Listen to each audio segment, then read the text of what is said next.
আসসালামু আলাইকুম রহমতুল্লাহ। প্রিয় শ্রোতাবৃন্দ, আজকে আপনাদের মাঝে শেয়ার করতে চলেছি নাবিজির বিড়াল ছানার সেই ঘটনাটি।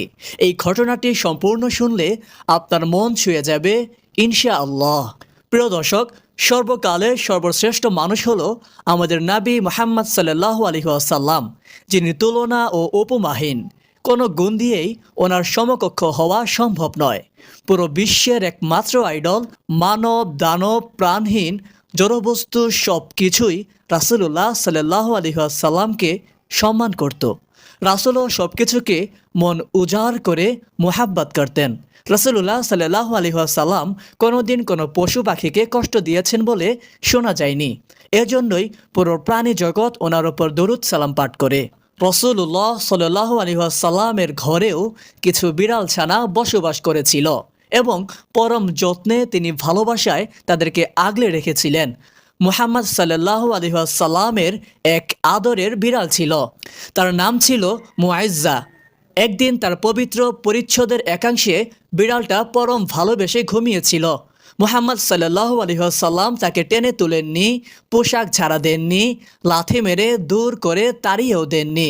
বিড়ালটির ঘুম ভেঙে যেতে পারে ভেবে, অথবা বিড়ালটির যদি কষ্ট হয় তাই তিনি গায়ে হাত বুলিয়ে পরম যত্নে তাকে ডাকও দেননি। তিনি যা করেছেন তা কেউ কল্পনাও করতে পারবেন না। আর বাস্তবে করা তো অনেক দূরের ব্যাপার। মুহাম্মদ সাল্লাল্লাহু আলাইহি ওয়াসাল্লাম আলতো করে ঘুমন্ত বিড়ালটার সমপরিমাণ জায়গা রেখে বাকি কাপড়টুকু কেটে ফেলেছিলেন আর ছেঁড়া পোশাকটি গায়ে চড়িয়ে দিব্যি নামাজে রওনা দিলেন। একদিন এক প্রসিদ্ধ সাহাবী বিড়াল ছানা কোলে নিয়ে খেলছেন। তিনি নতুন না, বেশ কয়েকবার বিড়াল কোলে নিয়ে আদর করতে করতে মসজিদে আসতেন। নবী মুহাম্মদ সাল্লাল্লাহু আলাইহি ওয়াসাল্লামের কাছে ধর্ম শিক্ষা গ্রহণ করতেন। কোলে বিড়ালকে আদর করতে থাকা অবস্থায় মুহাম্মদুর রাসূলুল্লাহ সাল্লাল্লাহু আলাইহি ওয়াসাল্লাম তাকে কাছে ডাকলেন, এই বিড়ালের বাপ, এদিকে আসো। ভদ্রলোকের ভ্রু কুঁচকে যায়নি, সরল বোকা মানুষের মতো মুচকি হাসলেন। প্রিয় শিক্ষকের এই ডাকটা তার মনে ধরেছে খুব।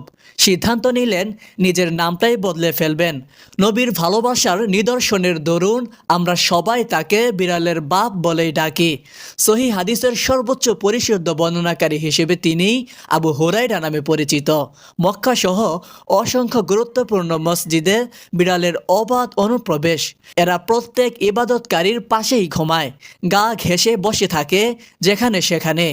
মানুষের আদর ভালোবাসায় লাই দিয়ে গড়া অদ্ভুত এই বিলাসপ্রবণ প্রাণী।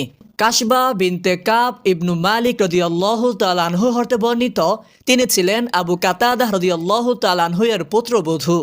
আবু কাতাদা রাদিয়াল্লাহু তাআলা আনহু তার নিকট ছিলেন। তিনি তার জন্য অজুর পানি ঢাললেন।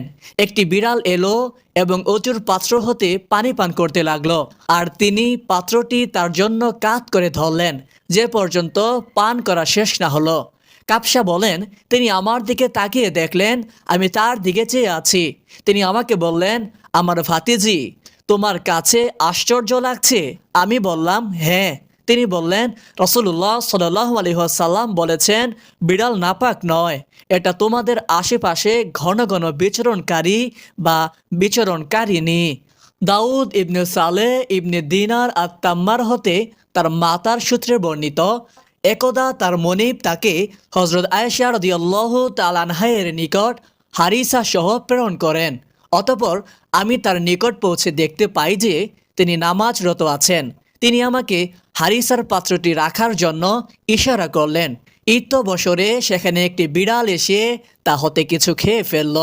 হযরত আয়েশা রাদিয়াল্লাহু তাআলা আনহা নামাজ শেষে বিড়ালটি যে স্থান হতে খেয়েছিল সেখান হতেই খেলেন এবং বললেন, নিশ্চয়ই রাসূলুল্লাহ সাল্লাল্লাহু আলাইহি ওয়াসাল্লাম বলেছেন, বিড়াল অপবিত্র নয়, এরা তোমাদের আশেপাশেই ঘোরাফেরা করে।